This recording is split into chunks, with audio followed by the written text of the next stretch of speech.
ہدایت کیا ہے؟ ہیا ارات الطریق، ایک تو ہے راستہ دکھلانا، جس کو راہ نمائی کہتے ہیں، نمودن سے دکھانا۔ کسی نے پوچھا کہ میں نے فلاں جگہ پہ جانا ہے، تو ہم نے کہا یہاں سے سیدھے باہر نکل جانا، دائیں بائیں آگے بائی پاس آئے گا، تو آپ یوں ادھر ہو جانا۔ یہ ہے ارات الطریق، راستہ دکھلا دینا، راستہ بتلا دینا۔ اس میں بھٹکنے کے امکان موجود ہیں، تھوڑی سی غلطی لگ گئی تو آپ اور سمت بھی نکل سکتے ہیں۔ پھر اگر راستے کے اندر جگہ جگہ دشمن بھی کھڑا ہو تو پھر تو امکان اور زیادہ بڑھ جاتے ہیں۔ تو یہ ارات الطریق کا مفہوم ہے۔ اور ہدایت کا دوسرا مفہوم ایصال الی المطلوب، منزل تک دستے کرم سے پکڑ کے پہنچا دینا۔ تو یہاں دوسرا معنی ہے، اس لیے علماء نے اس کا معنی کیا مجھے سیدھی راہ پہ چلا۔ مطلب کیا کہ سیدھی راہ تو میں دیکھ چکا ہوں، لیکن قدم قدم پہ شیطان اور نفس موجود ہیں جو میری راہ بھٹکا دیں گے۔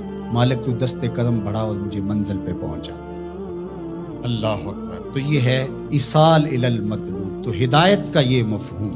اور یہاں ہدایت سے مراد وہ ہدایت جو پیغمبروں کے ذریعے سے، کتب کے ذریعے سے اللہ تعالیٰ نے حضرت انسان، ایک فطری ہدایت ہے، جبلی ہدایت۔ اور وہ اللہ تعالیٰ نے انسان کیا جانوروں کو بھی دی ہے۔ وہ بطخ کا بچہ بھی جب انڈے سے نکلتا ہے تو وہ کسی سے تیرنا سیکھتا نہیں ہے، وہ خود چھلانگ لگا دیتا ہے اور تیرنے لگ جاتا ہے۔ یہ جبلی اور فطری ہدایت اللہ نے اس کو القاء رکھی۔ بچہ پیدا ہوتا ہے تو اس کی زبان ہوتی ہے، بولنا نہیں جانتا، وہ آ کے سیکھتا ہے۔ ہاتھ ہوتے ہیں، پکڑنا نہیں جانتا، آ کے سیکھتا ہے۔ قدم ہوتے ہیں، چل نہیں پاتا، سنتا ہے، سمجھ نہیں پاتا، دیکھتا ہے، پہچان نہیں پاتا۔ یہ ساری چیزیں تدریج سے سیکھتا ہے۔ لیکن بچے نے ماں کی چھاتی سے دودھ کیسے لینا ہے تو یہ اس کو جبلتاً بتایا جاتا ہے، چونکہ اس کی پہلی ضرورت ہے، باقی چیزیں وہ آ کے سیکھتا ہے۔ اسی طرح خیر اور شر، یہ بھی اللہ تعالیٰ نے القاء کیا انسان کو۔ پیغمبروں نے آ کے راستے اجالے، لیکن اچھائی کیا ہے، برائی کیا ہے، یہ انسان کو پتہ ہے۔ کسی کو تھپڑ مارنا بری بات ہے، یہ کہیں سے اس نے نہ بھی پڑھا ہو، کسی نے استاد نے نہ بھی بتایا ہو، یہ اس کا ضمیر بتاتا ہے کہ یہ غلط ہے۔ تو خیر اور شر یہ اندر تمہارا بتاتا ہے، یہ فطری اور جبلی ہدایت ہے۔ فَأَلْهَمَهَا فُجُورَهَا وَتَقْوَاهَا، اللہ اِنَّا هَدَيْنَاهُ السَّبِيلَ إِمَّا شَاكِرًا وَإِمَّا كَفُورًا۔ یہ فطری جبلی ہدایت ہے، لیکن انسان کے لیے وہ کافی نہیں ہے۔ اس لیے اللہ کی بارگاہ میں عرض گزار ہوا، اهْدِنَا الصِّرَاطَ الْمُسْتَقِيمَ۔ اللہ مجھے جبلی ہدایت تو عطا کر دی، اور تو نے مجھے ایمان کا نور بھی دیا، تبھی تو نماز کے لیے یہاں آ کے کھڑا ہوں نا۔ وضو کیا ہے، مسجد میں آیا ہے، لباس پہنا ہے، ہاتھ باندھے ہیں، قبلہ رخ کیا ہے، اور پھر بھی ہدایت مانگ رہا ہے، تو پھر اس کا مطلب یہ ہے کہ یہ استقامت ہدایت پہ مانگ رہا ہے، اور ایصال الی المطلوب والی ہدایت طلب کر رہا ہے کہ جگہ جگہ شیطان موجود ہے، مجھے بھٹکا دے گا، میرے مالک مجھے منزل مقصود تک پہنچا دے۔ صراط مستقیم، سیدھی راہ۔ اس کا ایک معنی لکھا کہ الاسلام ہے، کہ صراط مستقیم اسلام ہے، مجھے اسلام کا راستہ عطا کر۔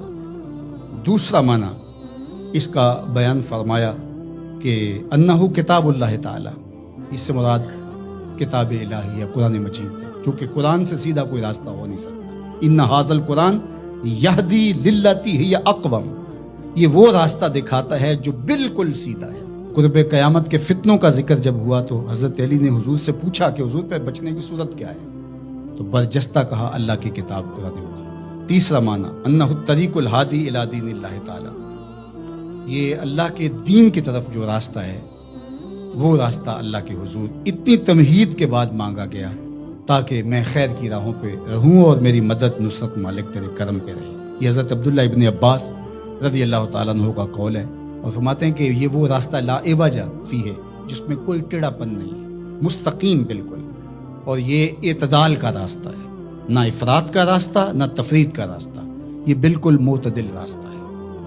اور پھر چوتھا قول جو حضرت حسن بصری اور ابو العالیہ رضی اللہ تعالی عنہ کا ہے، وہ فرماتے ہیں صراط مستقیم سے مراد ہوا رسول اللہ صلی اللہ علیہ وآلہ وسلم۔